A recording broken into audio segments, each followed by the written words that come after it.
La dépression chronique est un trouble inhabituel. Certes, ses symptômes sont les mêmes que ceux d'une dépression normale. Cependant, il se manifeste pendant une longue période. Dans de nombreux cas, la maladie dure des années, et elle ne cessera de s'aggraver si vous n'agissez pas. De quoi s'agit-il? La dépression chronique diffère en plusieurs points du trouble dépressif persistant ou de la rareté. En psychologie et en psychiatrie, il s'agit d'une aggravation de l'humeur qui se caractérise par les mêmes signes que la dépression normale. Toutefois, ils sont moins graves et durent plus longtemps. Robert Spitzer a parlé pour la première fois de pathologie à la fin des années 70 du siècle dernier. Il a introduit le concept de niveau d'humeur et a réussi à décrire la personnalité dépressive. Les études montrent que la dépression chronique dure au moins 2 ans chez les adultes et au moins 1 an chez les enfants et les adolescents. Le principal danger de cette maladie réside dans le fait qu'il peut s'écouler plus d'1 an avant qu'un diagnostic ne soit posé. Jusqu'à ce moment, la personne reconnaît tous les signes comme des traits de caractère. Elle ne pense pas à en parler à ses parents ou à ses amis, ni même à en parler à son médecin. Dans la plupart des cas, en combinaison avec d'autres troubles mentaux, il s'agit d'un trait de caractère rare. La dépression double, le dysthymie alterne avec les symptômes d'un trouble dépressif clinique. Cyclothymie. Il s'agit d'une forme plus légère de trouble bipolaire, où la dépression chronique est remplacée par une légère morbidité. Les femmes sont plus souvent atteintes de ce trouble en raison de leurs caractéristiques mentales et parce que leurs symptômes sont immédiatement visibles. Les hommes peuvent ne pas se rendre compte que quelque chose ne va pas. En général, 5% des personnes vivant sur la planète souffrent de dépression chronique. Dans 80% des cas, la guérison est totale. Dans les 20% restants, la pathologie évolue vers une psychose morbide chez l'homme. Classification.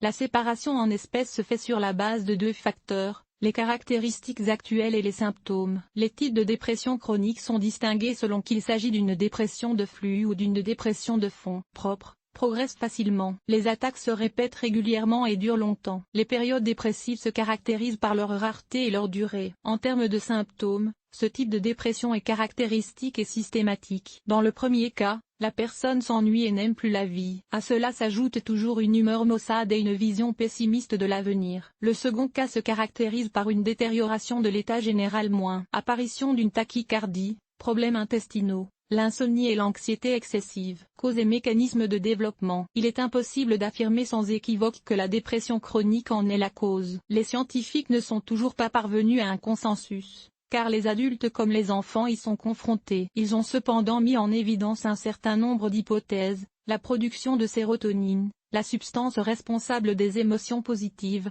est altérée. L'organisme a donc du mal à stabiliser l'humeur. L'hérédité. La probabilité de développer une dépression chronique est plus élevée chez les personnes dont un parent en souffre. Cette version n'a pas été prouvée, mais elle existe également. Les événements traumatiques négatifs. Il s'agit de blessures physiques, de maladies graves des organes ou des systèmes internes, de la perte d'un être cher, etc. Une autre raison de cette rareté est que les experts tiennent compte de la structure particulière du cerveau du patient qui l'a rencontré. On ne sait pas exactement ce qui lui arrive. Toutefois, les recherches et les travaux dans ce sens se poursuivent. Premiers signes et symptômes généraux. La dépression chronique se caractérise par les symptômes suivants: mauvaise concentration de l'attention, difficulté à prendre des décisions et à assumer des responsabilités. Même des solutions simples telles que comment s'habiller ou que cuisiner pour le petit déjeuner ne sont pas à la portée de la personne. Évaluation négative du passé et du présent, pessimisme par rapport à l'avenir, sentiment de désespoir. Ennui si le patient est distrait par les leçons de routine, appétit excessif ou absence totale d'appétit, insomnie, réveil prématuré ou, au contraire, somnolence accrue. Les gens veulent dormir tout le temps, et même après une nuit de repos, ils se sentent fatigués. Fatigue accrue, manque de vitalité, faible estime de soi, manque de confiance en soi. La vivacité diminue. À cette liste s'ajoutent les crises de panique, la culpabilité et l'aggravation de la santé physique. Le patient est coupé du monde. Il ne veut communiquer avec personne et tente de faire face à ses émotions à l'aide de substances narcotiques ou d'alcool. Chez les enfants et les adolescents, les symptômes de la dépression chronique sont différents: mauvais résultats scolaires, absence ou sous-développement des capacités de communication, irritabilité, dépression. Les états dépressifs, la mauvaise humeur et l'indifférence sont tout présents. Cependant, s'ils ne disparaissent pas pendant une longue période, ils affectent leur qualité de vie et modifient leur caractère pour le pire. Complications et conséquences. Si les symptômes sont ignorés, c'est qu'un médecin n'est pas consulté. Le trouble peut évoluer. Le sentiment de culpabilité pousse souvent les gens à se faire du mal. Ils s'autoflagellent et se coupent, se brûle et se blesse d'une manière ou d'une autre. Les cas de dépendance à l'alcool ou aux drogues sont fréquents. Les patients souffrant de la maladie se referment sur le monde qui les entoure. Ils se libèrent de toute obligation et évitent toute communication. Par conséquent, ils restent sans emploi et sans amis. La situation des membres de la famille se détériore également. La complication la plus grave est le suicide. Selon les statistiques, 2/3 des suicides sont dus à des troubles dépressifs. Diagnostic. Pour confirmer ou infirmer le diagnostic, le médecin s'entretient avec le patient. Les principales questions qu'il se pose concernent le moment où la dépression, la mauvaise humeur et d'autres symptômes de la liste ci-dessus se font sentir. Chez l'adulte, cette date est d'environ 2 ans. Chez l'enfant, elle est d'1 an. Les spécialistes s'intéressent également à la fréquence à laquelle une personne a éprouvé les sentiments énumérés au cours des 2 derniers mois, au plaisir qu'elle retire de la vie et à l'intérêt qu'elle lui porte. Des tests spécifiques peuvent également aider à diagnostiquer une dépression chronique. La personne doit répondre par oui ou par non aux questions suivantes. Étiez-vous d'humeur familière? Avez-vous souvent des pensées déprimantes? Écoutez-vous ou lisez-vous des blagues? Votre humeur s'améliorerait-elle si les rues étaient chaudes et ensoleillées? Pensez-vous que la vie est pleine de choses insignifiantes? N'attendez-vous plus de surprises agréables de la vie? Manquez-vous de confiance en vous et en vos capacités? Vous ne riez que rarement? Tombez-vous facilement dans le désespoir? Pensez-vous que la vie est compliquée? Vous souvenez-vous de vos erreurs passées et en souffrez-vous? Par inadvertance, vous n'appréciez pas les problèmes et vous n'y pensez pas? Vous sentez-vous coupable? Êtes-vous pessimiste? Avez-vous commis des erreurs? Êtes-vous timide à l'idée de parler de vos erreurs? Vous sentez-vous mal à l'aise lorsque vous êtes entouré de gens heureux? Pour chaque réponse positive, un point doit être mis de côté. Les points supérieurs à 15 indiquent que le patient souffre de dépression chronique. 11-14 à signe d'un état limite. Si les points sont inférieurs à 11, tout va bien. Le patient ne souffre pas de dépression. Est-il possible de traiter complètement les troubles dépressifs? La réponse est oui.